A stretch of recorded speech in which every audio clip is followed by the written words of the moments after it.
What's your superpower? Your own unique way to add value to the world?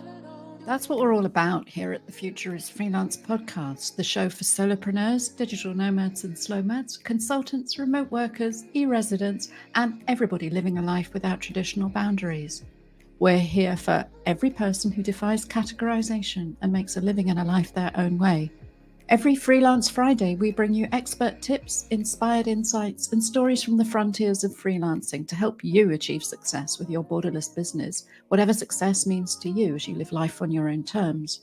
And today, we bring you a conversation with career coach and consultant Lesley Elder Aznar, just like me, another Brit who decided to up sticks and make a life for themselves here in Spain. And just like me, she had to carve out a brand new professional direction to achieve that change in lifestyle, pivoting more than once along the way. So you'll find links to all of Lesley's products and courses and books in our show notes, as well as the Remote Work Europe LinkedIn guide and supporting tools to help you achieve your own freelance freedom, just in case you're as inspired as I was by this conversation. And in the meanwhile, I hope you enjoy this conversation with Lesley. So Lesley, welcome to the Future is Freelance. It's great to have you with us. How are you doing this morning? I'm doing fantastic, Maya. Thanks for having me again. I'm back in my adopted home of Alacante this week, house hunting. We've been in Fuerteventura for around 6 months. Haven't settled there, miss Alicante, so we come back this week and I'm loving it. I've got a lovely apartment right on the beach here, just outside El Campeo, and the sun is shining, the waves are crashing onto the beach. So living the dream, loving it. Fantastic. Thank you very much for setting that scene for us, because that's what we love about working in the way that we do as freelancers and remote workers. We can make those choices about how and where we choose to live that life. So before we dive into how you help people create that life for themselves, we'd love to know a little bit about you, how you got to where you are, and your little life story about how you wound up next to that beach today. Sure. So I decided around 12 years ago that I could no longer tolerate the rain and the cold in Scotland. I'd been working in banking for, God, donkey's years, and always in corporates, big banks like Royal Bank of Scotland and HSBC. And I got to the point where I thought, first of all, there has to be more to life than spending 10 hours a day or 12 hours a day in an office. And also the rain. I couldn't deal with the grey skies and the rain all winter in Scotland. So I'd worked in London, worked in Edinburgh, and eventually I thought, right, I need to do something different. This is it's just depressing. And it took about a year of planning to get myself organised to make that happen. So I had to sell my house, pack up everything, took my furniture. I don't know what I was thinking. If you're going to move to another country, you do not need to take your furniture. Trust me, don't do that. I don't know what I was thinking, but I took everything except the kitchen sink and it almost got packed, which is a big mistake. And I kept telling the bank I was working for at the time, I'm going to go in 6 months' time. I'm going to go. And they said, oh, just work another 6 months. Just finish this project. And eventually I had to get quite strict with them and just say, no, in April, the day before I'm 45, I am going to Spain. I'm on a plane, my ticket's booked, everything's packed. I am going to Spain. And I did. I got on the plane the day before my 45th birthday and wound up in Alacante, where I met a lovely estate agent who found me a house for rent and came round to have a glass of wine. And 2 days later, said that if everything worked out, he wanted to marry me. So that was not what I was expecting when I came to Spain. I'd been single for about 5 years on and off, and that was the last thing on my mind. And there we are. And we've been together for 10 years now. I've been in Spain for 10 Wow. years.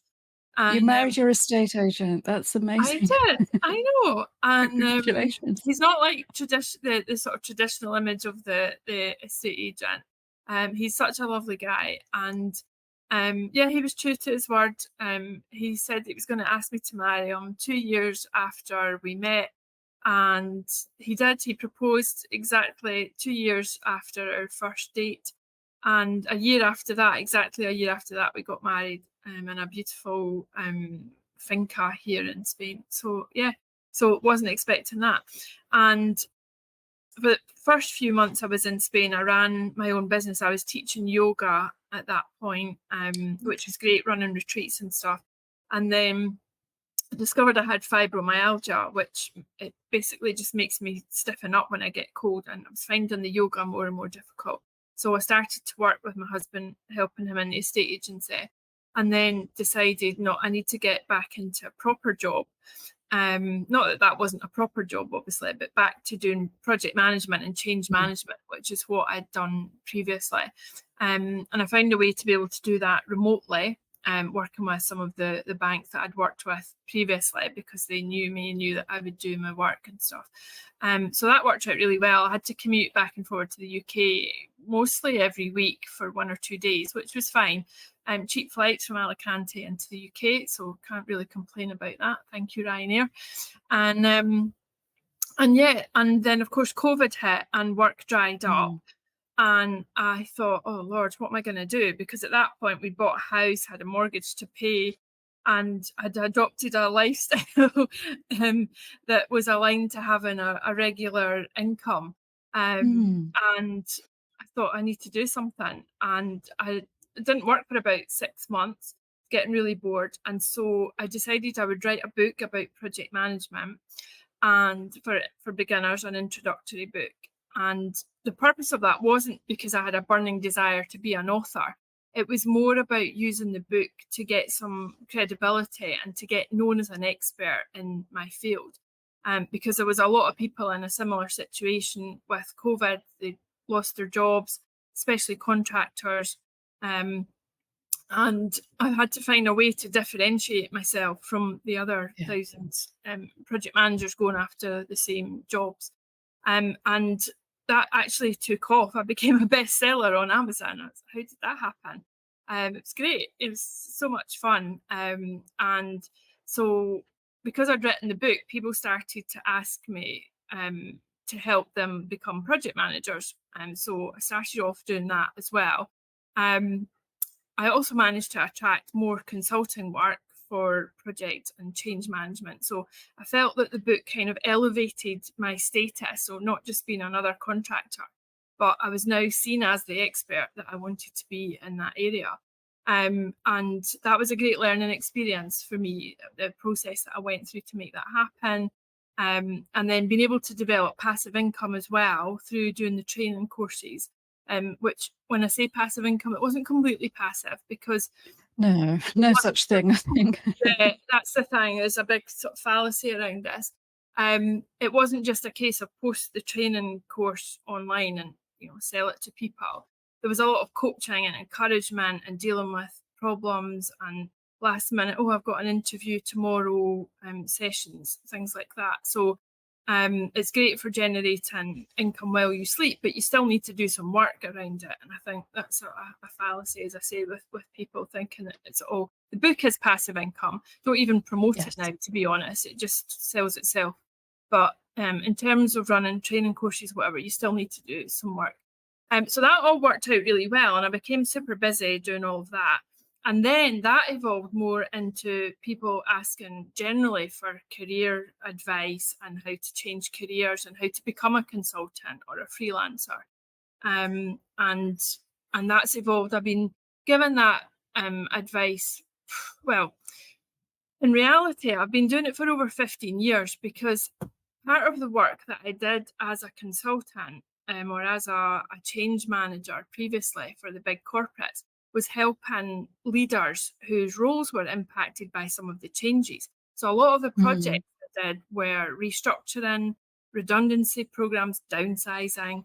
And I was working with these leaders who are impacted by those changes to say, right, well, you're going to be made redundant, or you're moving into a new role. Let's make this into an opportunity. What would you really like to do? Especially when they're made redundant, they've got usually a good financial cushion. So what's that dream thing that you've always wanted to try? Or, you've got some financial security now. Why don't you try working for yourself, become a consultant, or go freelance or whatever? So I've been doing that for a long time anyway. And over the last year, I've really been focusing more on helping individuals through that journey as well. And I've created a new couple of programs. One is a career coaching program for people who want to change job. But the other one that is really interesting is it's called Expertise Unlocked. And this is a program for people who want to become freelancers or consultants. And it's really just a roadmap, all the stuff that I've learned from my journey, very practical, no fluff. Here's the things that you need to do and how to get started, basically, because that's the bit where most people start. How do I find my niche? How do I know what service to offer? Where am I going to find my clients? And it's just so much fun. It's the things that people come up with, what they want to offer as a service, blows my mind. It's great. Love it. I think it's fantastic, the work that you're doing, and it's so strongly aligned with everything that we talk about here at The Future is Freelance. Way back in season 1, over a year ago now, we had an episode called Minimum Viable Freelancing, where I tried to drill right down into, okay, if you find yourself out of a job, out of a home, whatever, overnight, what is the thing that you can do to add value to the world that somebody might pay you for? And you've built a whole program around helping people unlock that. What are some of the most unusual things that you've found that people can offer that maybe they didn't expect was something that they could build a career or a freelance offering through? Yeah, and this is one of the things that I love about it, because you just never know what you're going to get. When people come on the inquiry calls, you think, you've got an idea, you've seen their CV generally, because I ask people to give me some information up front before they book the calls. And you think, all right, this is a marketing person or whatever. And then they come out with this other idea. Wow, I didn't see that coming. So I had this lady join the program earlier this year, and she'd been working in marketing for donkey's years. And she decided that she wanted to become a dog trainer. And we actually worked through that whole offer, marketing, using her own skills and expertise in marketing and sales.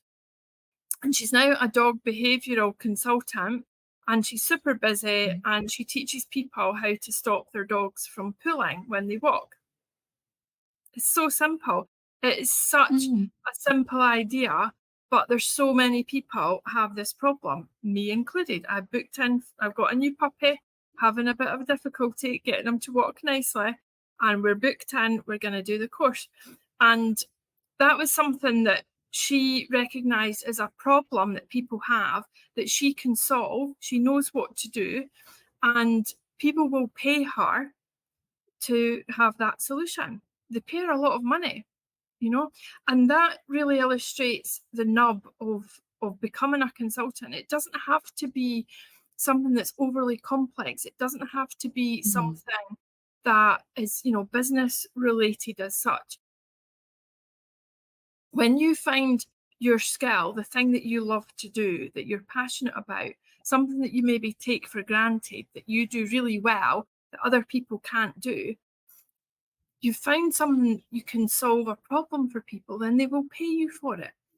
And one of the things that I see is quite often, because I have a lot of project and change managers in my network, they'll come to me and say, oh, I want to be a consultant. I'm going to be a consultant in project management. And that's great. Okay, we can work with that. Let's focus on what's the specific thing that's going to make you stand out. Why would somebody hire you instead of going to one of the big four or going to, hire a day rate contractor? What's special about you? And silence, stumped. And that's the first hurdle that we come to, because unless you're clear on what it is that you can do that makes you stand out, that provides that specific niche service to solve a specific problem, then you're going to struggle to get seen. You're going to struggle to get visibility and struggle to get known. And so what I do is work with people to find out, right, what's the thing within project management that you're really good at. So this week, this week's a great example. So Monday morning, first thing, I'm on a call with a guy in Auckland. He's a mechanical engineer, and he's got project management skills and qualifications, and he wants to move more into that. Now, there are a lot of companies who want project managers who have those technical skills. He just needs to find them, and he has to hone in on exactly. So we've narrowed it down. He wants to work for companies who develop marine technology, and that's his niche. There's a lot of demand in Australia and New Zealand for people who have those skills, and now he's working on getting his visibility up. So it's not just about saying he's a project manager and he's going to apply for every project management job out there. He's being really specific. I am a project manager who helps to deliver product development and project management for marine technology companies. And that's his niche. It's product marketing then, isn't it? Really, it's finding that absolutely bespoke offer. And then when you've got that idea, you know what your service is, you then need to find the people who have that problem, get known, and build a relationship with them. You know, posting on Facebook isn't going to get you the results. You need to be on LinkedIn. You need to find the people and the companies who are going to be hiring in that space, and you need to start getting visible with these people. You need to connect with them, post, like their comments, comment on their posts, and start to build visibility with the people who are going to be your clients, your future clients. So another example 100% is a lady who's a sleep coach. I'm thinking I don't really need any coaching on that. Sleeping's not a problem. And when you run your own business, you're always tired. And what she wants to do is teach other people to become sleep coaches. So we're talking about how she identifies people who are going to be her target clients. So how does she niche down? And we've actually moved away from just helping people to become sleep coaches. She's now going to focus on people who are in the helping mums, new mums space. So she's teaching doulas, lactation coaches, sleep coaches, everything to do with babies and new mums. But she's teaching these people how to start a service to offer to new mums. So she's really, again, honed in. She's identified her niche. She knows who her target clients are. She knows where they hang out. She knows where to find them and how to get visibility with these people. So it's all about finding the niche. Oh, fantastic. Well, that's two really different examples where you can apply your same unique superpower of helping people unlock that. One of them are clearly a very distinct business niche. There are businesses out there who need that particular engineering skill set, and he might have to go to Australia or somewhere to find them. Whereas I'm really fascinated by the other approach of, I suppose you call it business to consumer consulting, finding something that real people need in the world that you might not even have realized is a business opportunity. If you're the person that can always get the baby to sleep, or is the person people turn to as a new mom. Yeah, that's fantastic. So how do you explore with people? Because I can imagine they send you a CV that outlines their skills in engineering or marketing or things that they've been paid for in the past. How do you go about unpacking those really personal experiences and superpowers that might not come to the fore on a CV, but could be the key to their freelance hustle? Yeah, so I have a two-step process, if you like, to get clarity on what people really want to be doing, because a lot of us have this mindset of what we should be doing. I mean, I'm a great example. I left school and it's all about go to university, get a good degree, get onto a graduate scheme, stay in the same job for 50 years, get your pension. And a lot of people say, nah, I don't want to do that anymore. That doesn't appeal to me. That's what we should do. That's what we're told to do. And what I'm trying to do with my coaching program is help people understand what is it that they really want to do, not what they think they should do, what they've been conditioned to do. And so where we start is with the career change audit. So this is a free thing. Anyone can do this. You answer some questions and we map those out, and I go through that with you on a short call just to understand, first of all, are you clear on your direction? Because that's the key to everything. Do you know what you want to do? And then if you are clear, does your CV or your resume, your LinkedIn profile all line up to help you achieve that direction? Do you know where to find your clients? Is your mindset in the right place to start thinking about your clients and consulting or freelance business rather than being an employee? We go through all of that.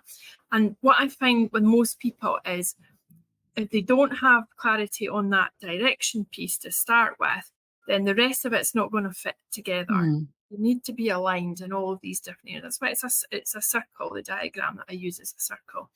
And so what I do then is the people who don't have clarity on that direction, I have a mini program called Career Path Clarity, which is 3 short calls with me, and we get into the detail there. We do some exercises that tap into the subconscious. We try to explore what would you really want to do if money was no obstacle, if there was no fear, there was no fear of judgment, there was no imposter syndrome, there was no time constraints. What would be that thing that you would really love to do, the thing that you're most passionate about? And when people find that passion and that thing that they love to do, they get up in the morning and they want to work. I can't wait to get on the phone with some of my clients to find out what they've done this week, what's happening. Did you sign that deal? And I'm genuinely excited about it and to help them to get these results. And when you find that thing that you're passionate about, it just changes everything. So it's really important to get that clarity and get that direction up front.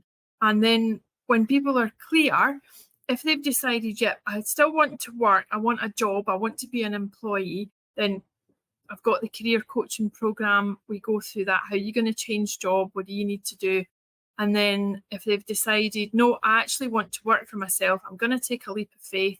I want to be a consultant or a freelancer. I want more freedom. I want to work remotely. I want to be able to travel in Europe. I want to go to America. I want to do whatever I want to do. And then expertise unlocked. This is how you become a consultant. Step by step, no fluff. Get the occasional kick up the bum when you need it. That's free. And that's really the route to success, is helping people get that initial clarity, get that direction. And then when they've got that, it's a case of following one of the programs step by step. I try to make it as simple for people as possible. And it's great fun. Brilliant. We have a laugh. We have a laugh. Yeah. Well, it sounds like it must be incredibly rewarding, because I can imagine going through that process and kind of seeing the light go on when you finally isolate that thing. It's almost giving people a permission slip that actually that thing you love, that intersection of your passions and experiences, that could be your business and your career. Nobody tells you that at school, do they? I mean, my daughters are still being prepared for jobs that probably won't exist in a few years anyway, but nobody ever sits down and says, what do you care about? What lights you up? What difference do you want to make in the world? And that must be an incredibly powerful and liberating process for anybody, wherever they are in their career. Do you know, it's quite an emotional experience. And I would say Mm. 90% of the calls, the early calls, we have tears, because it's a release for people to suddenly feel all this pressure to conform, to be something that they're not. And, even the guys, men don't cry. Well, they need to sometimes. They need to let all this pressure out, all these expectations of what we should be doing with our lives and how we're supposed to be, and what success looks like. It's always measured by financial success or the size of your house or the fancy car that you have. And when people start to realize that none of that's important, it's about quality of life, it's about having freedom, it's about having more time, all this weight of responsibility and expectation disappears, and it's emotional. I get upset. I can see the change happening Mm. on the screen before my eyes, and I find it emotional. And I always tell people at the start of the calls, you have a box of tissues handy, we might need it.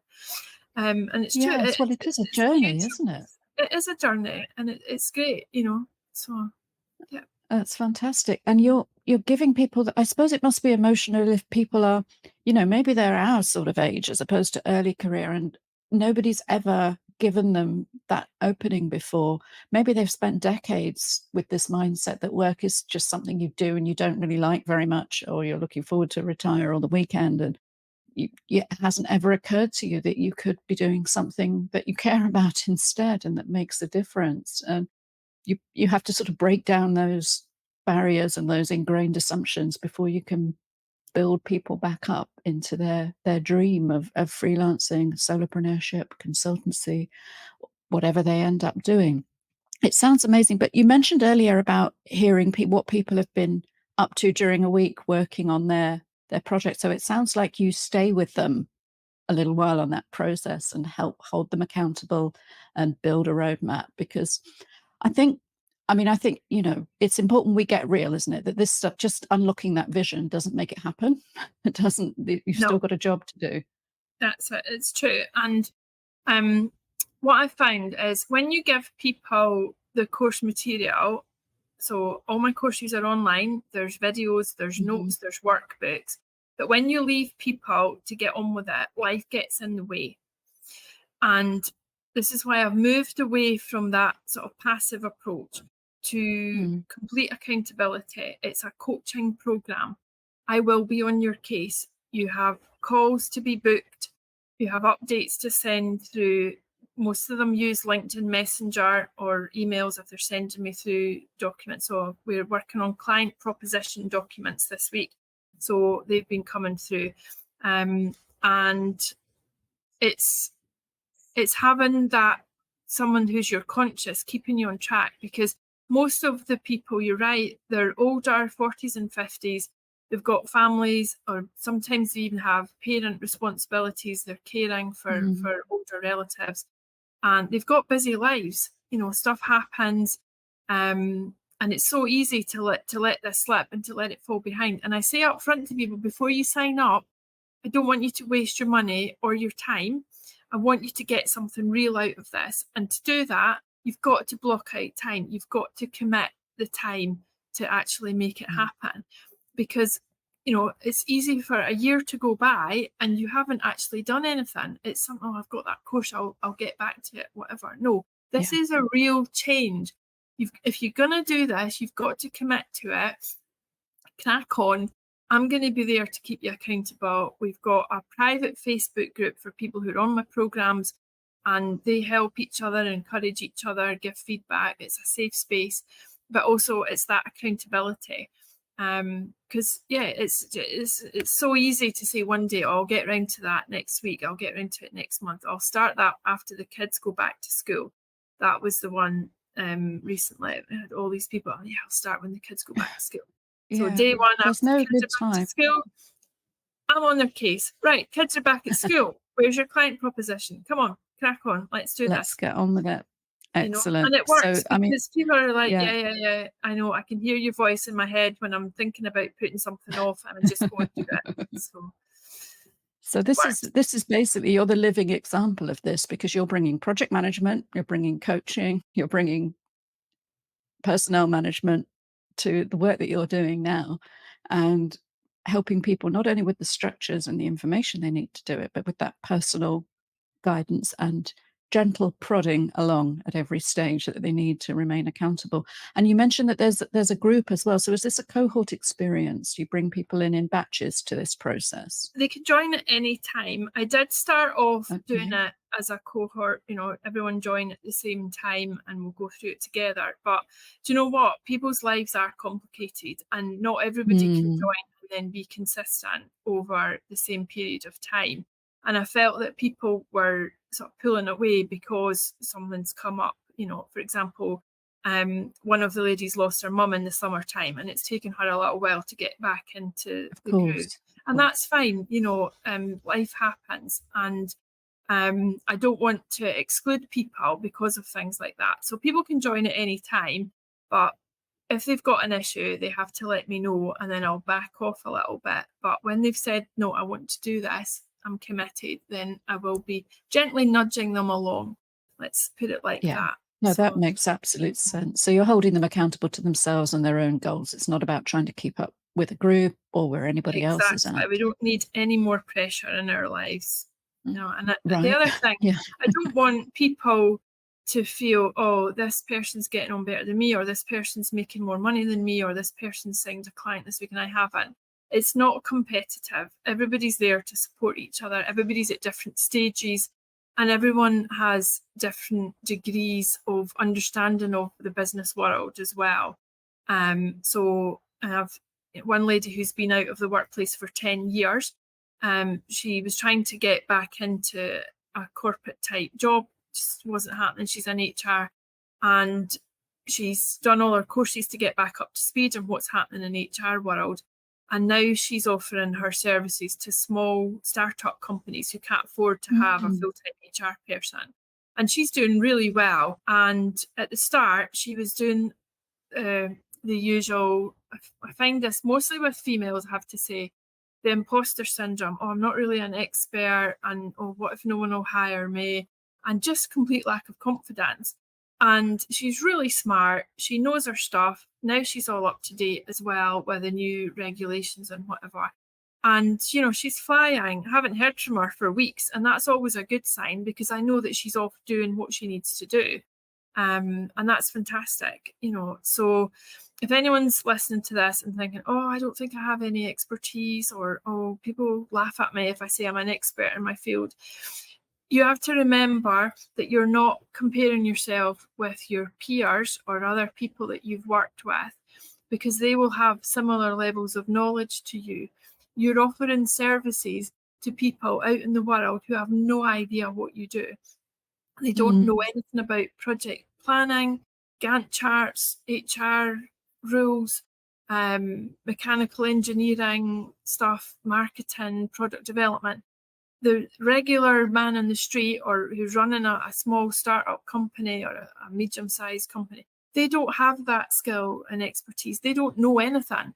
So you are going to be an expert when you go to help them. And once you've found your niche and decided that's the thing that you want to do, then you're going to get more interested in the subject. You're going to be doing your research. You're going to keep up with things. You're going to read journals. You're going to join relevant groups and keep your level of knowledge and expertise up to date. And that's what people are paying you for, to bring that relevant and up-to-date knowledge with you. So don't fall into that trap of thinking, oh, I'm not an expert. We're all at risk of that compare and despair. And I love the fact that you've got people supporting each other, but they're each on their individual journey with you. We've got an interview coming up with Jenny Blake later in the series, and I love her phrase, keep your eyes on your own paper. There's absolutely no point looking at what anybody else is doing. Their career is different, their trajectory is different. And what you're helping people do is create a business offering that is absolutely unique. So there's no point whatsoever worrying about what the next person is doing, or, you know, whether, if you're the person who's had a 10-year career break, your trajectory is not going to be the same as the person who's just taken redundancy from a corporate career. And you're both going to end up with something that's perfect for you and utterly unique to you, and you would not be in the same place or in the same job in any other world. So that's why we love freelancing. That's why we love consulting and being solopreneurs. I have always believed, Lesley, that this is the future of work. I mean, we're not going to get, you know, why would you let somebody else write that job description for you, where you get things bundled together, that some of which is spot on and some of the things is just what that business needs, when you could make your own, when you could create something that actually suits you. Where do you see this going in the future? Do you think everybody is a potential client? Do you think everybody is a potential solopreneur? Or will businesses continue to try and chunk things out in 40-hour lumps of work, and we'll have to try and fit in with that? My sense is that we're going towards a more blended and flexible approach. But what do you think? So one of the things that I think is most telling is, obviously I do my research on the job front, what's happening with the way people work, the future of work. And one of the things that I see most at the moment is the number of recruiters that have been let go by the large corporates. So Google this week, I think it was, just let go a whole bunch of people in the HR space, mostly in recruitment. And I've seen there's been a few in America particularly. They're letting them go. There's bunches of them, all HR recruitment types. And what that tells me is that those big corporates are not looking to do traditional recruitment in the way that they have been. Now, either they're planning for a recession, they're on the front foot for once, or they also see the future of work is different, and they're thinking, we need to hire somebody with this skill for this amount of time to do this piece of work, and then thank you very much. We don't need to hire them on a long-term basis. I might be wrong, but I see that as a trend that's emerging. Another trend that I see is older people, so over 40, getting into 50s, still want to work, still hugely capable of working, have vast experience, huge value and insight to add, but they're being overlooked. Now, I saw a comment on LinkedIn where someone said that one of the big corporates automatically dismiss anybody who looks to be over 50. Now, that would be illegal in the UK, and I don't think it's particularly ethical. Whether it's legal in the US or not, I'm not sure, but it's certainly not ethical. And it's not helpful for that company's future because they're missing out on a whole bunch of skills. Now, sometimes it's a cost-based decision because the older, more experienced people might be more expensive. But in reality, things can end up, projects especially, can cost you a lot more in the long run when you don't have that expertise and insight because of the mistakes that are made, or the delays, or the supplier that's been engaged that shouldn't have been. So I've seen all of these problems. And I think that's another trend, is this ageism thing. And this is why I think my programs are so popular with older people, because they've tried to get the corporate job, they've tried to continue doing what they've been doing for the last 20 years, and nobody's hiring them. And the option they have is to go and do their own thing. Because when you and they've got so much to offer, it's so much, just so bad. it's crazy. It's really crazy, and it really annoys me. And what I'm doing with these people is saying, right, well, you've got all this expertise, you've got this service, this problem that you can solve. So let's market to that. And the people who are going to buy your service, who have this problem, they don't care how old you are. They really don't. They just want their problem solved. And that's really taken off as well. I have a lot of older people who are in that position and see the value of moving into consulting and freelance work. And plus, they want the freedom. They want to be able to work when they want to work. And another thing is people wanting to work with companies that they actually want to work for. People are getting more picky.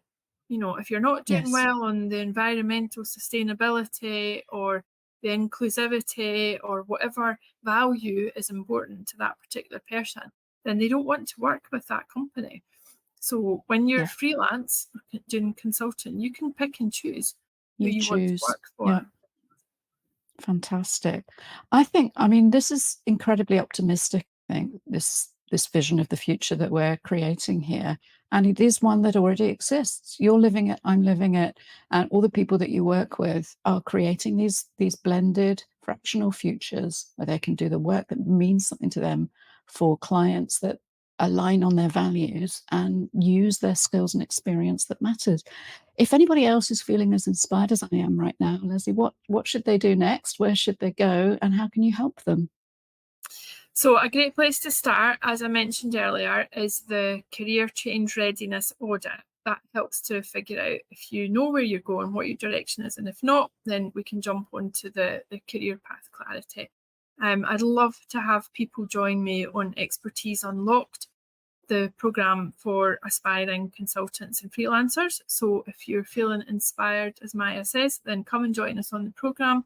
Maya will post a link, and if you've made it this far in the call, you get a special bonus of a 10% discount if you book today as well. So Maya will post all the information on how to access that in the comments.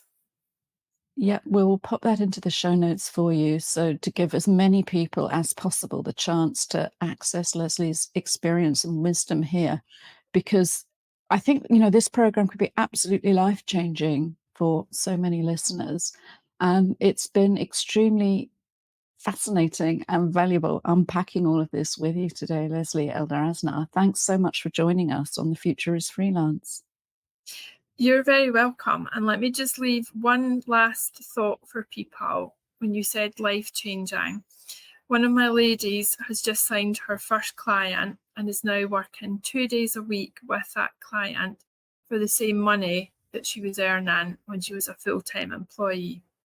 Another one, who's a coach, has signed her first CEO client, only has to work 3 hours a month to pay her bills. leave you with that thought. Anything's possible. Bring it on. Absolutely. Thank you so much. Thank you for listening to the Future is Freelance podcast. We appreciate your time and attention in a busy world and your busy freelance life. If you enjoyed this episode, please share it with a fellow freelancer and help us grow this movement of independent entrepreneurs. If you rate and review The Future is Freelance in whichever app you're listening to right now, it really helps spread the word, and that means we can reach more people who need to hear this message. Together we can change the world and make sure the future is freelance. Don't forget you can check out all our back episodes from other seasons and learn more over at futureisfreelance.xyz. We're so grateful, not only for our listeners, but for the contributions of our wonderful guests and for the production and marketing assistance of Coffee Like Media. This is Maya Middlemiss wishing you freelance freedom and happiness until our next show.